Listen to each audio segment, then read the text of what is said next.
Thanks for joining today's snapshot for Wednesday, July 15th.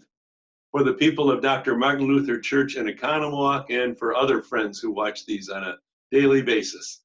I want to talk about discoveries today because on this day in 1799, the Rosetta Stone was discovered.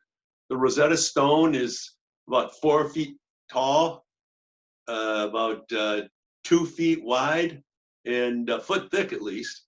Here's an image of it that you might find interesting. You can see that there are 3 parts to the Rosetta Stone. The top 2 portions are Egyptian hieroglyphs, and the bottom portion is ancient Greek. Well, when this Rosetta Stone was discovered by French troops in 1799 during a Napoleon campaign in Egypt, it unlocked Egyptian history for scholars for centuries then.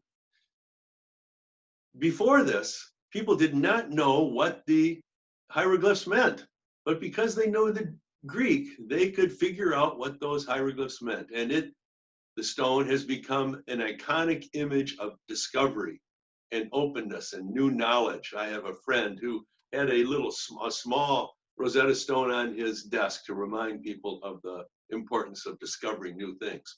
Well, what is a comparable discovery in biblical studies? It would be the discovery of the Dead Sea Scrolls in 1947, when a Bedouin shepherd boy looking for a sheep threw a rock into a cave, heard a clunk, went up, and found in these clay pots scrolls, which he took to his dad, who took him on a burro to Jerusalem, and sold many of these scrolls for the equivalent of a pair of shoes, because he sold them to a cobbler.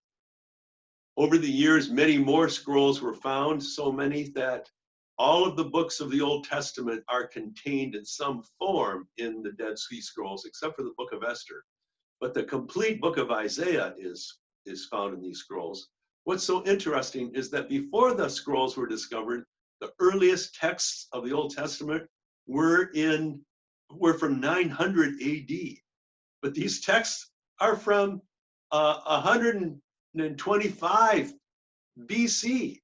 So the text goes back a long way, and suddenly biblical scholars were able to go back to original sources and do even better translations. By the way, interestingly, the Rosetta Stone was written in 196 BC, but using hieroglyphs that were thousands of years old. Well, how about a third discovery? It has yet to happen.